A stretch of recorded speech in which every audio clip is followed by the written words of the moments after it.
regional level to this European level, and this is making pressure on the clubs. They have to get confident with this situation, and if the level is rising on the European level, they have to raise the level in the clubs.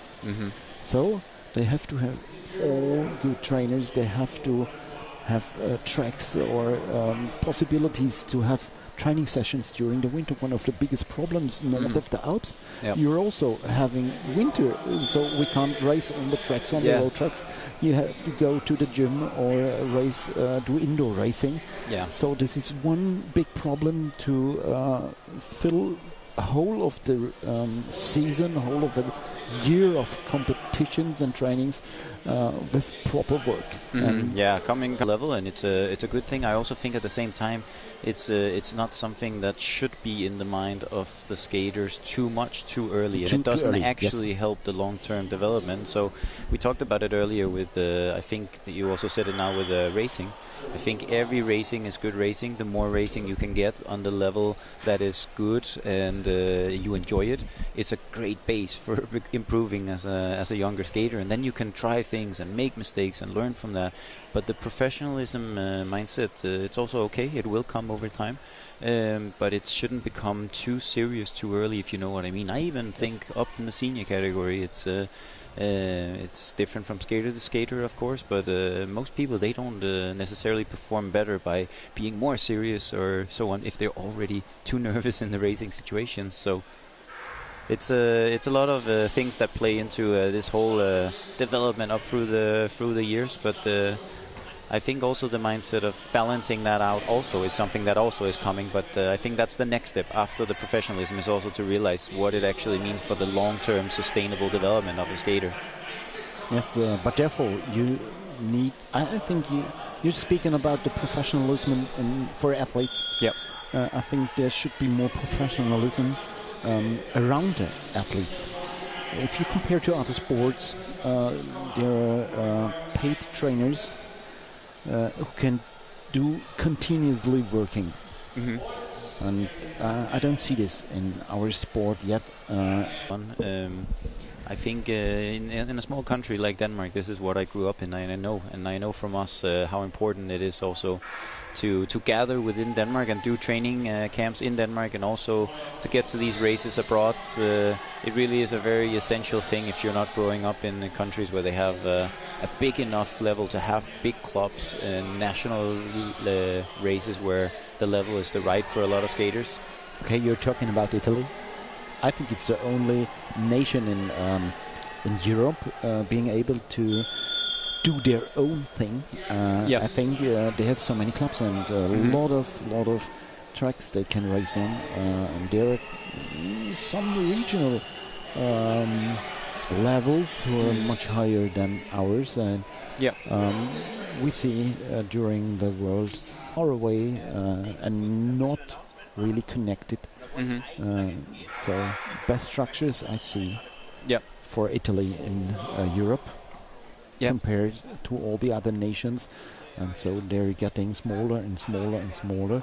We mentioned the Czech Republic, who is a upgrowing nation. I think. But we have many other small nations with not so many clubs and athletes. Yeah, and of course, in an ideal world, you would love to have the best facilities and big clubs and big training groups, but it's the conditions that a lot of smaller, medium countries grow up under. But I do start to see that you see some, because it's maybe a little bit more international or globalized speed skating over the years, that you have more skaters from those smaller countries who also realize how they can have opportunities for improving, or on their own finding their way to improve the best they can. So I'm thinking that it's of course good to have a lot of people. We all wish for this everywhere.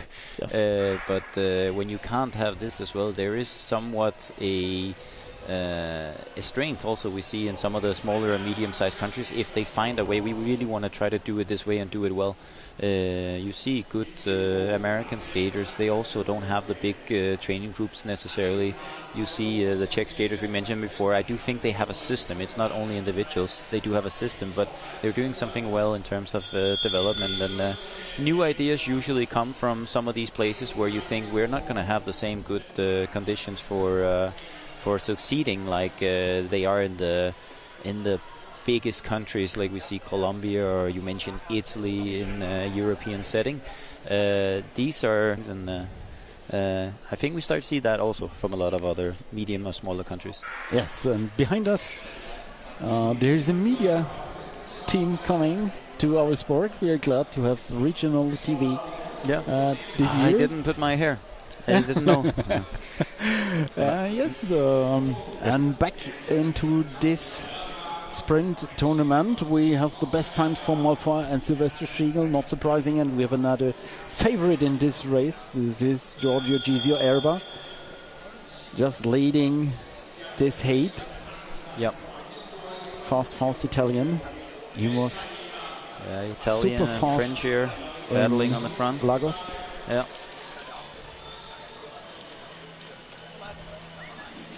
It was Polyglot. It's another sport data support on commentating such events. Yeah, like I said, I was speaking I had here a bit of a messy start, sorry.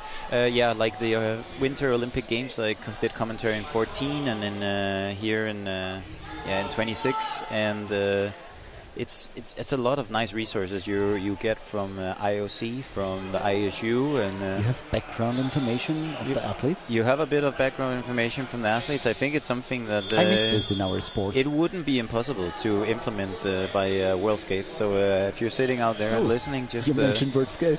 Send out a questionnaire to all the skaters when they enter a championship or something, and then make a profile for each one of them, and then make it available to all the people that are hosting races that you can log in. And yes, even last year. Mm-hmm. So there were many medals given to the athletes. Yep. And just to remember then on a competition like this in Geisingen, you have to make any base of information to bring it to the audience. And we continue racing. Let's see the heat. I think it's heat number 7. Portuguese skater Fernandez and Axel Luthiron. Oh, there was the passing. Oof, a lot of passing. Close together. Yeah, very good race. Well, for the last lap, will there be another passing? Yes. Yeah. From 5th to 4th. So quite a bad start from the American Axel Moore, but he really got a nice passing in there all the way down from 4th position, I think, actually. But then it's going to get tight here on the finish line.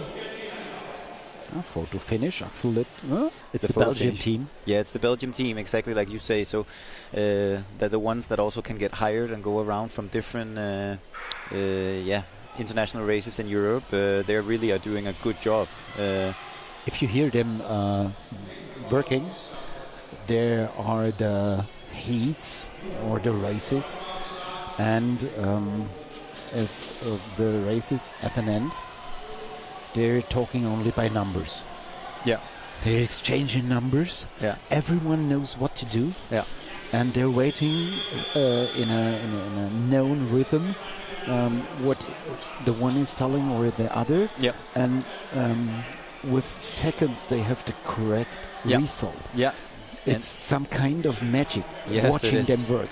It is, and I think a lot of people, they don't realize, we had a crash here, and then these teams were there. So if this could carry on into these international track and road races as well, that would be amazing. I think there's a lot of good international races we already have, like this Arena Geisingen, like Rosquero. A lot of these other races are great, and then new races can also come, of course, but have them all integrated in so it's the same place that people go at the same time would be amazing.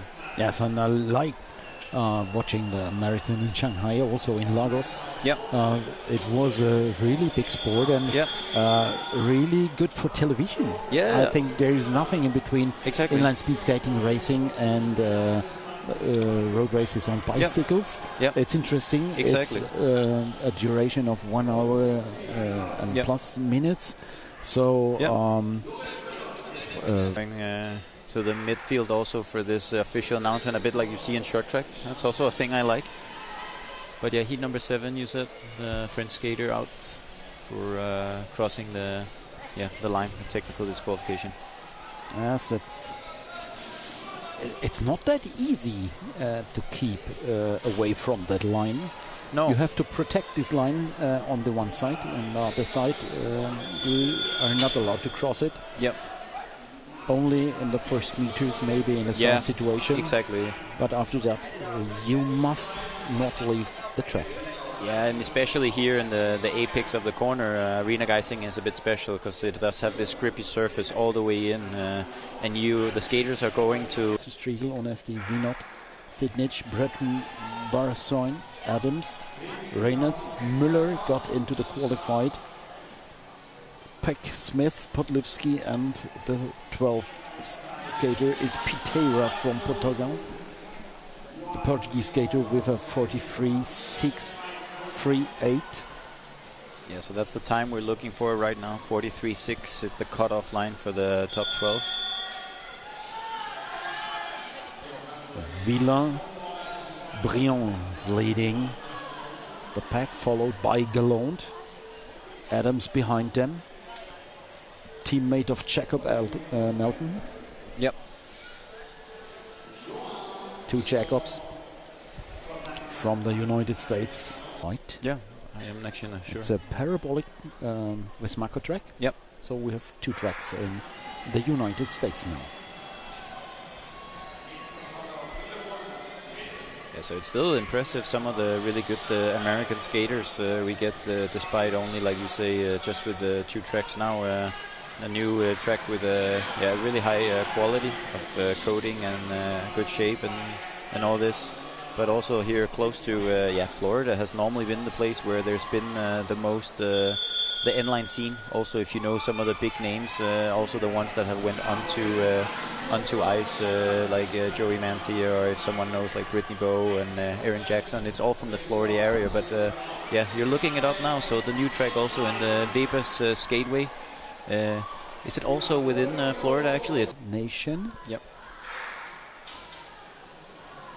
Here Krupka on the inside from Czech Republic, getting a good start with the British skater Arthur in his back. You have the junior world champion from Ecuador in 3rd position, Joaquin. Not really his favorite distance with the sprint, but I think over the last lap he's gonna not die. He's gonna come with speed in the end, maybe. Yeah, I think so. He's able to build a big amount of speed. Yep. Question then as to whether it's possible to pass here. It's going to be difficult. Krupka did a really strong European Championship last year. Yep, for sure.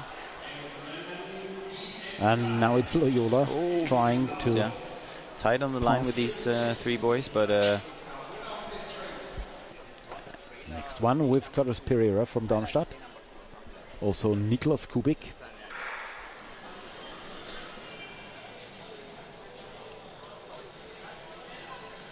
And always if we have a skater for the Manao skate junior team, we can talk about wheels. Wheels. This topic is really dominating. Skaters always talk about wheels, don't they? The skaters, they love to say, what are you skating on? What is this? What did you see them do on this wheel? And blah, blah, blah. Yeah. It's like the Formula 1. It is. It is so important how to get wheels and what wheels you use.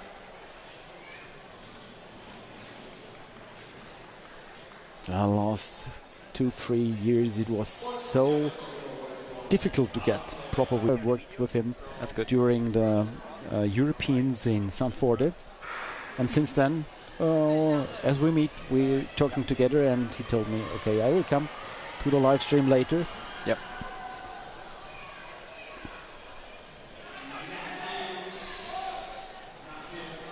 Nolan Longier from France in front. Behind him, Fons Strackles and Hugo Sanchez. These 3 build a gap of more than 10 meters. Maybe there could be some passings. between those three. Yeah, they're close at the front here. I actually really enjoy these last couple of heats when you have skaters that are on a very close level being seated together. It's part of the game, how they're seated. It depends on the times of all starts. 3 of the 6 skaters. Yeah, record-breaking heat here, maybe. It's the first time with that many this weekend. Now they're off. Yep, we get them off. Who's getting the first spot in this first corner? This is so important.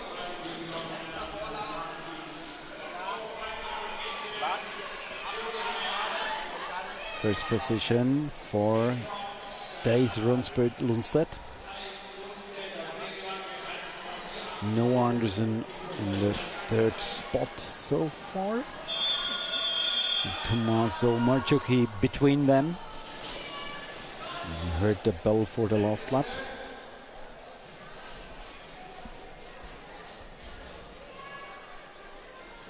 And now we're looking for the times coming in here. Where we have Thijs Lundstedt first in 43.895.